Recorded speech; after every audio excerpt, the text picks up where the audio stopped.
a tireless fighter, a man of unwavering faith. In today's episode of The Hero's Journey, we're sharing the story of the social activist Martin Luther King.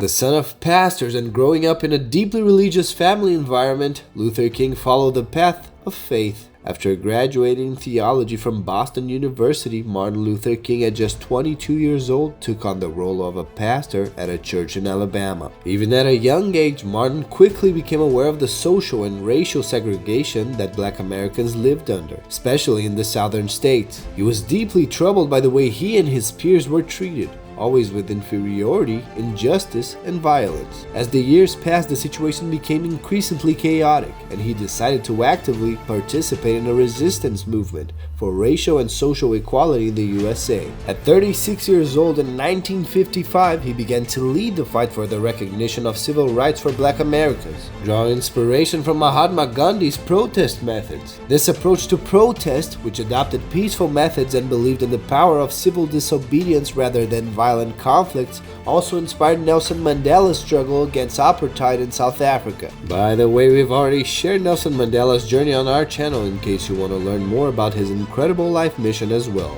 But the defining event that changed both Luther King's and his country's history happened on December 1st, 1955, when a humble black seamstress named Rosa Parks was arrested and fined for simply sitting in a seat reserved for white people. At that time, on Montgomery buses, the driver had to be white, and blacks could only occupy the last seats. Outraged by such injustice and cruelty, a silent protest began to take shape on a grand scale. The incident with Miss Rosa Parks brought a popular uprising, and throngs of blacks across the country joined in a massive boycott. Gradually, thousands of blacks started walking miles to work, refusing to buy bus tickets, causing a significant financial loss to the transportation company. Incredibly, the protest lasted almost a year and only ended on November 13, 1956. When the U.S. Supreme Court abolished racial segregation on Montgomery buses. Symbolically, this decision was marked in history by the iconic moment when Martin Luther King and Glenn Smiley, a white priest, entered together and took seats in the front row of the bus at the end of 1956. This victory ignited an even greater sense of community among blacks and whites who supported the cause of racial equality. Many people began to engage in these social movements and demand their civil rights against any form of oppression. However, some movements fighting against the segregation of the black people provoked the ire of authorities and racist groups like the Ku Klux Klan, which attacked participants, especially Luther King and the Black Panther activist groups, with violence. This was a highly violent period, with common street attacks, attempted murders, and vandalism, creating a warlike atmosphere in the city. It was then that Martin Luther King founded the Southern Christian Leadership Conference, becoming its first president.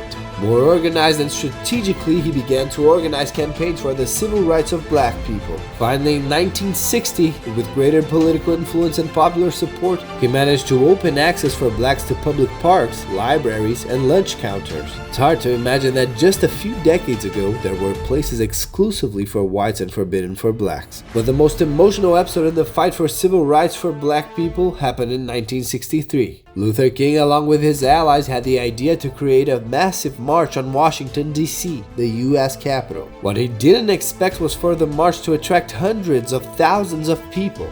It's estimated that at least 250,000 individuals were present and witnessed one of the most important speeches in history live. I have a dream. But do you know why that speech was so unforgettable? Well, Luther King, from his beginnings as a church pastor, already demonstrated a remarkable oratory ability. He sought to use this great weapon to convey the message in favor of racial equality and fulfill his purpose. He became one of the greatest speakers of all time and managed to transmit his worldview to the crowds that joined the cause, influenced by his beautiful words. I have a dream that one day on the red hills of Georgia, the sons of former slaves and the sons of former slave owners will be able to sit down together at the table of brotherhood. I have a dream that my 4 little children will one day live in a nation where they will not be judged by the color of their skin, but by the content of their character. I have a dream today. This is our hope.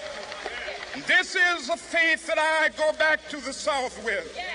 With this faith, we will be able to hew out of the mountain of despair a stone of hope. With this faith, we will be able to transform the jangling discords of our nation into a beautiful symphony of brotherhood. With this faith, we will be able to work together, to pray together, to struggle together, to go to jail together, to stand up for freedom together, knowing that we will be free one day. Now tell me, wasn't that beautiful and impactful? Weeks after this profound speech, Martin Luther King and other representatives of anti-racist organizations were received by President John Kennedy, who committed to accelerating his policy against segregation in schools and addressing unemployment, which particularly affected the entire black community. However, President Kennedy was assassinated on November 22, 1963, delaying the implementation of these measures. But the following year saw the creation of the Civil Rights Act, which finally guaranteed the long-awaited equality between blacks and whites. That same year, Martin Luther King received the Nobel Peace Prize for his efforts and commitment to social causes. Even after achieving significant results, Luther didn't stop fighting as long as there were states that violated the law and perpetuated racial discrimination. In 1965, Martin Luther King led another massive demonstration of thousands of civil rights defenders from Selma to Montgomery. However, his struggle came to a tragic end when he was shot dead while resting on a hotel balcony in Memphis, as he supported a garbage workers' strike. Despite Luther King's death, his ideas were immortalized in history and spread around the world. To this day, the United States celebrates a national holiday called Martin Luther King Day. Every January the 20th is dedicated to celebrating the life of this immensely important man in the fight against racism. But tell us, did you already know this real-life hero's journey? Comment here what was the most significant lesson you've drawn from his story. And if you like this content, leave a like to reach more people. Finally, if you also want to receive new inspiring content about men and women who made a difference in the world's history, subscribe to our channel to follow the next episodes of The Hero's Journey. That's all for today. Until next time.